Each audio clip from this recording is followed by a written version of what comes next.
Hey, what's up guys? This is Helicopter RC. Have a couple of questions from some people. Basically this is going to be for if you're new, or actually even a little bit into the hobby already. So we're starting off with questions. Say you just went out and bought Cyma S107, or even something a little bit more serious like an MJX or a double horse, or I mean even for someone a little bit more advanced, say with an Align T-Rex.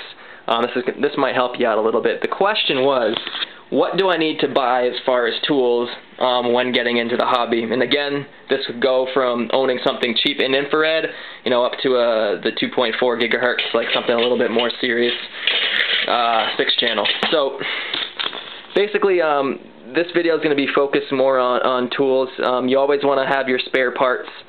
That's pretty much given. When you buy a new helicopter, you're going to want to buy an extra set of blades, just anything extra you can think of that you're going to need, because if it can break, you're going to break it when you're starting out. So as far as tool goes, guys, this is not in any particular order. I'm sorry, my shop's a little bit messy down here. So let's see what we got. Number 1, AA batteries. This is going to be your lifeline. Do not buy your batteries from CVS or Walmart or any kind of pharmacy. Horribly overpriced. I think they'll charge you like 20 bucks for 12 or 16 batteries.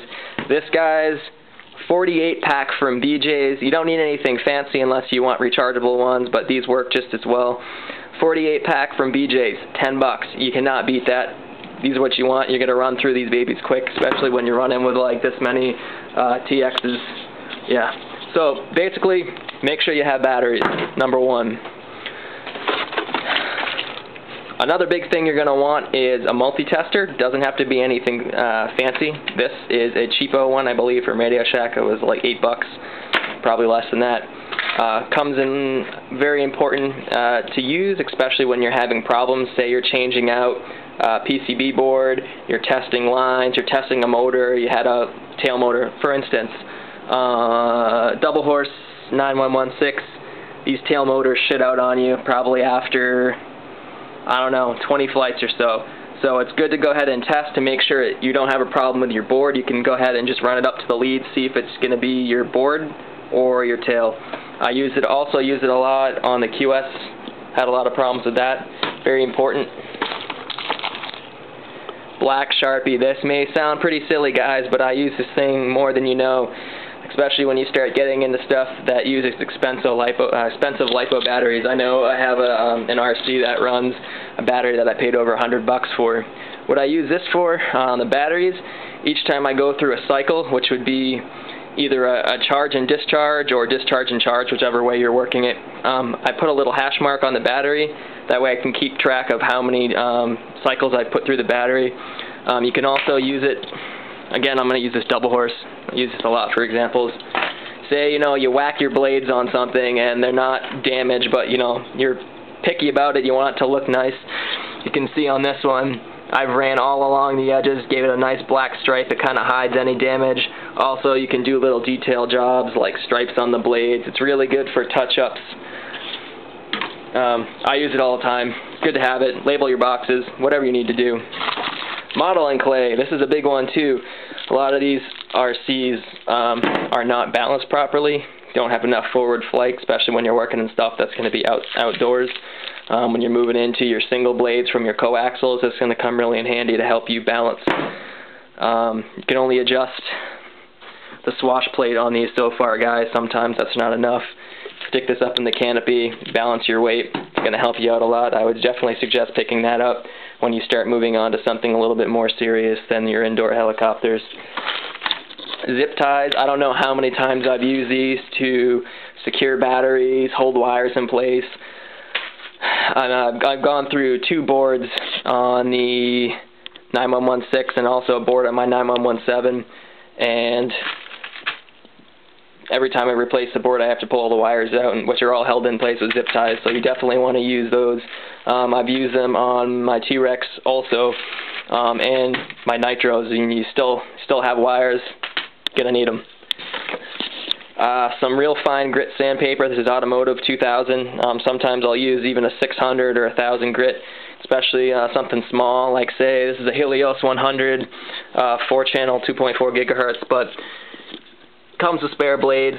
you know, but when you're flying around your house, you whack it into something. Chip the blades, chip the rotor blades up a little bit, but not bad enough to where you replace them, but get some dents. Takes care of it with this. Little bit of spit, a little bit of wet sanding. Good as new. This is a real nice heli, guys, by the way. It's better than the V911. Check it out. I'll make a video about that another time. 2.4 gigs. It's nice. Number one. Okay, you know what? I'm going to say the batteries were number one, but you need to get yourself a nice screwdriver set, something that you could equivalently work with on eyeglasses. That's what I like to say these are.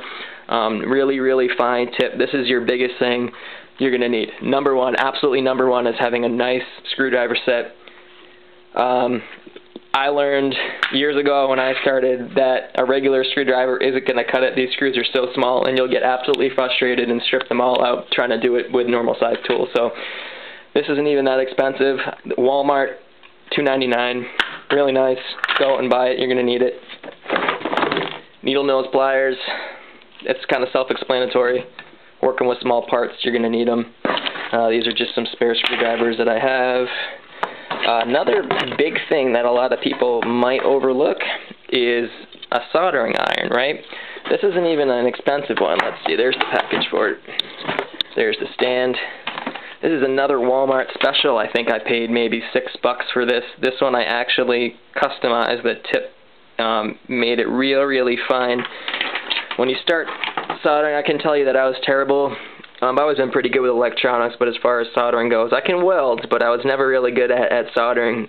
But you learn quick. As soon as you start getting into this hobby, it's going to become almost like second nature.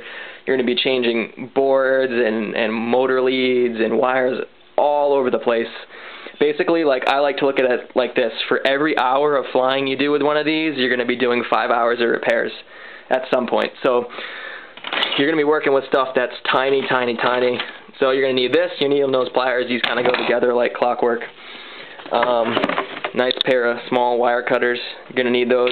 You'll be cutting a lot of stuff where tie wraps, you know, wires, whatever. When you're working with the soldering, you don't want to use the old school lead solder. A lot of guys still tend to use that. You want to go with the nice rosin core. That way you don't you're not breathing in the fumes. You're not handling it. Safer for the environment, especially if you have kids, pets, whatever. Thread locker. You want to make sure when you get this, you get the blue. This is removable. I believe it's the red that is not removable. That's basically like super glue. This will hold it in there tight and resist vibrations, whereas the other one pretty much bonds it to plastic and metal, so you'll never get them out. Very important, especially something like this, where you're threading into plastic rather than into metal, and sometimes, especially you buy stuff like this from China, it's cheap. This is going to make a huge difference when you're replacing parts. It's like, oh, now I don't have to buy a $40 tail boom because I have Loctite, so I can fix my strip screws and they won't fall out. Perfect. Another thing that kind of goes along with the Loctite, super glue. This is crazy glue. This is the best. I have tried epoxy. I've gone through Gorilla Glue, a couple of different things, and this actually is the cheapest, yet it works the best. The epoxy was too flexible, more like kind of like a rubber. This dries solid.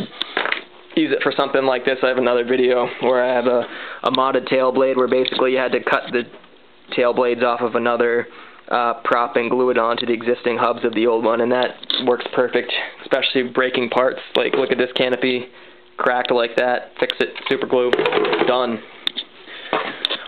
Ultra Lube. This is basically when your wife gets really pissed, like mine, that all you do is play with helicopters and you need some alone time in the bathroom. No, I'm kidding, guys. Make sure you get lithium grease if you're going to get this. This, I wouldn't suggest. It really depends on your application and how you like to work. A lot of helicopters do not need grease on the gears, and basically if you put too much on, or if you put any kind of grease or lube on there, it's either going to fry your motors, it's going to short out your board. You have to be careful.